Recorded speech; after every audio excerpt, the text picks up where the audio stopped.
A local shop is helping people master what's become a lost art, fixing things yourself. Mike Randall showing us how the tool library's Dare to Repair Cafe can turn you into a handyman.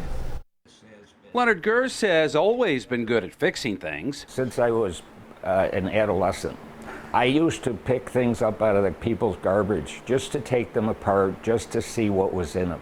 The retired mechanical engineer says he will still occasionally see tossed out items worth saving. I call them roadside retrievals. Today, he's using his repair superpowers to fix a broken lamp. And I will disconnect the wires. Leonard has joined forces with the tool library as one of their dozen or so fixers who will be on hand at the Dare to Repair Cafe this Saturday at the Delavan-Grider Community Center. So we are well resourced. Now all we need is people to show up with things that need to be repaired. Darren Cotton started the nonprofit Tool Library. For a low membership fee, people are welcome to take out tools. The pop-up Dare to Repair is a way to show people how to use them. You know, I think back to as a kid, it was reduce, reuse, recycle, and they forgot repair, one of the most important things. What kind of broken stuff is Leonard ready to tackle on Saturday? I fixed vacuum cleaners. I fixed washing machines, dryers. I will be unafraid of anything anybody brings in. For Saturday's repair event, there will even be a sewing machine on hand. Being able to keep the things that we're using in use for as long as humanly possible is such an important part of building a more sustainable city and a more sustainable country and world. The ultimate test for any repair is when you plug it in. Ready? I'm going to count you down. 3, 2, 1, ignition. It's a success. Yes. All right. The patient will live. Leonard's advice is, if you attempt to repair, be safe.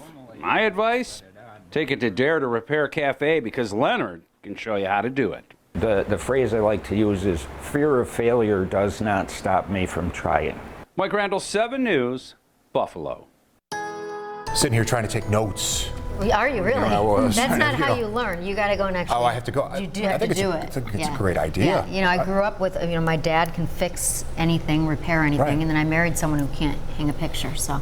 Then you call Dad. It was frustrating, yes. I guess I should learn how to do it myself. Then I call Dad. That's exactly right. I can do light bulbs. Okay. Hang a few pictures. Just always make sure it's unplugged. Yeah. There you go. I try. You can break things. Yeah. You were saying, right? Right. If I tried to repair it, I would just break it. Anyway.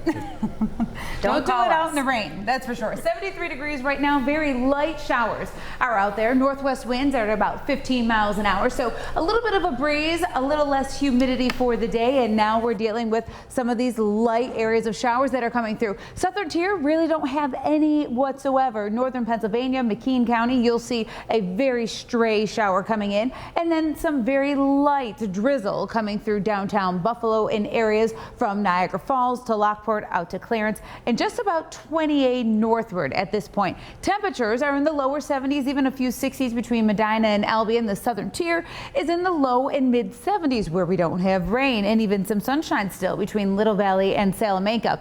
As we look at our hourly forecast for the night, we're going to see the showers come to an end. Over the next few hours, we'll deal with partly cloudy skies into the early overnight, and temperatures dropping to very comfortable levels back into the upper 50s or so towards tomorrow morning. For the buck full moon at around 9:28 is when it rises. We'll have temperatures in the upper 60s. But again, we'll have a mix of cloud cover out there, so you may be able to get it or be able to see it from time to time, or definitely will illuminate the clouds being a supermoon. And then by tomorrow, it's going to be a sunny one. Temperatures will be in the mid 70s, a little further to the north between Grand Island and Akron and along the 90. Grab the sunglasses. You'll need them, especially going eastbound early in the day. As we head through the afternoon, more sun, however, in the afternoon than the early morning. Upper 70s between Kenmore and Amherst, and then you head into southern Erie County, Wyoming County as well. This is where we'll hover a little bit closer to the 70-degree mark, and then for the deeper areas of the southern tier or along I-86, we'll be right near that 70-degree mark between Jamestown and Wellsville. Now, those showers we were just mentioning going to end fairly quickly, 6, 7 o'clock, a little further east, going to hang on to them a little bit longer towards Batavia, and then one more threat to see a stray shower coming a little bit closer to 10 or 11 o'clock for Buffalo. And then for the overnight, will be partly cloudy. We'll have some clouds as we start the day on Thursday, and we're going to end with a ton of sunshine across western New York, and it's really going to heat up as well. We'll have temperatures going from the upper 70s on Thursday to 80 degrees on Friday, and soaring into the mid and upper 80s as we end out the weekend. Early next week, we'll have some scattered showers and thunderstorms moving in, but again, not a ton of rain in the forecast. Gonna be warm. Gonna be warm. Howling at the moon tonight, right? Sure. Okay. Let's do it. Let's do it. Thank you, Autumn. Up next, a salute to service, the extra effort people are making to improve the lives of veterans and their community. Welcome back. Community leaders going above and beyond to salute men and women who have served. Yeah, and today's Good to Know. We see the steps that they're taking to help get veterans back on their feet.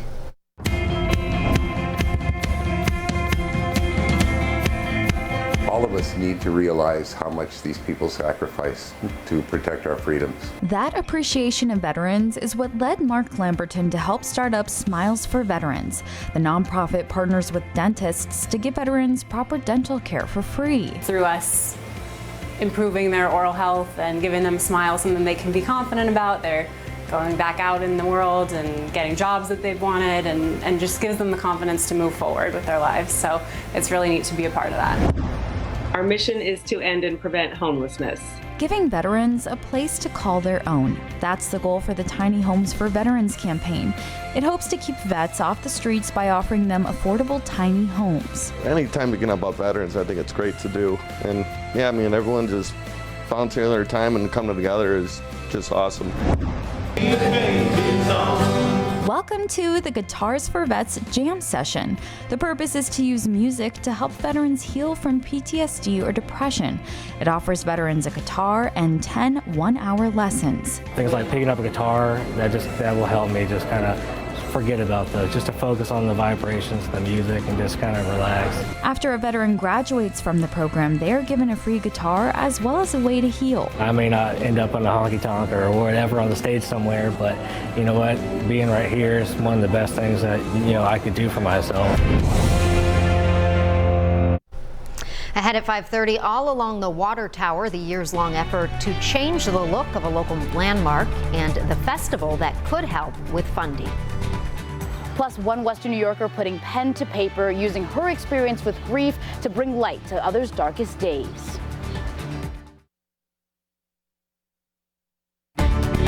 Streaming live from downtown Buffalo, this is 7 News. Good evening, I'm Hannah Bueller. Leading off our top stories at 5:30, a two-day demonstration calling for higher wages for nursing home workers is over. One-day strikes were held outside 4 more local nursing homes across Western New York. The employees union wants a guarantee of at least $15 an hour at all of these facilities. They will go back to work tomorrow as they negotiate a new contract. The owners of 2 of these nursing homes say they've made a generous offer. A lifeguard helped to save the life of a swimmer at a public pool. Town supervisor in the town of Tonawanda tells us somebody needed to be rescued from the shallow end of the pool at the Town Aquatic and Fitness Center. The swimmer was taken to the hospital but is expected to be okay. There is a chance COVID-19 could be hiding in your freezer. A study from Campbell University says the virus could survive on frozen meat and fish for a month or longer. They looked at COVID outbreaks in Asia in which packaged meat was the source. Researchers say COVID-19 can replicate in your gut, not just your respiratory tract. And for our evening, we are dealing with some scattered showers that are out there, and they are crossing downtown Buffalo. Very light, few and far between, but if you're headed to the Old Home Days, you are going to find some showers out there between now and around 7 p.m. Cloudy thereafter, and a rogue shower still possible. As we end the evening, we do have much drier and even warmer conditions for the weekend. I'll show it to you straight ahead.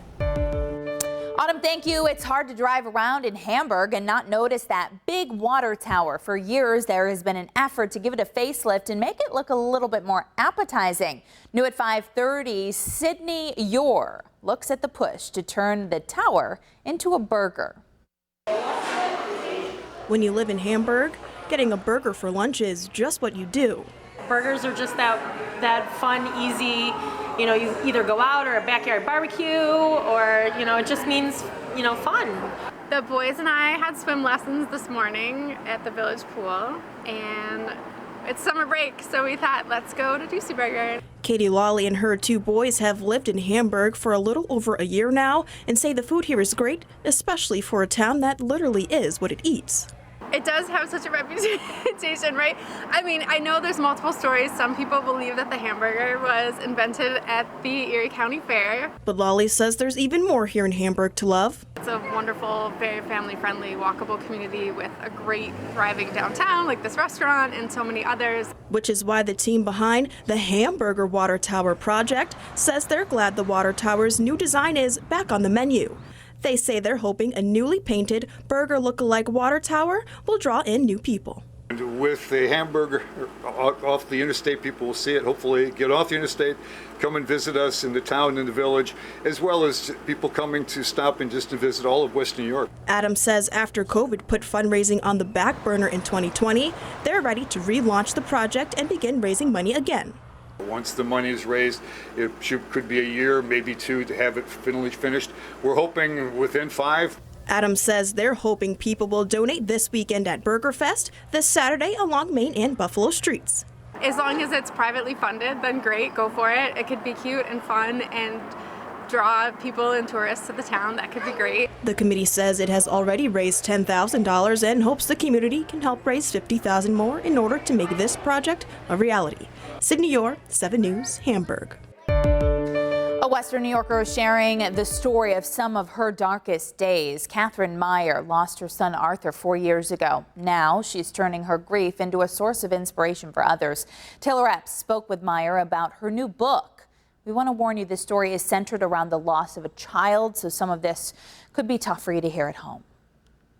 People can look at you straight in the face, not know what it feels like to have a loss like this and say, well, you can just have another child. Well, it's not that simple. I wanted that child. 4 years ago on February 16th, the light Katie Meyer carried for 9 months went out. Arthur was born still at 10:56 p.m. I almost lost my life. I think I knew that Arthur was gone before I even realized what was happening, because nobody could survive something so horrific. She held him in her arms at Mercy Hospital for the next 3 days, and in her heart every day since. It's a never-ending journey, and honestly, it's a nightmare. I live in a nightmare most days, but I've learned to cope. Meyer sees this experience as a second chance at life, one she's using to bring light to other bereaved families. When she lost Arthur, she got donations of teddy bears and blankets. But unfortunately, we didn't have much of a need for those things because we didn't have a baby to wrap in the blanket or to give the teddy bears to. Since 2018, she's given 2,500 families a different gift. Candles.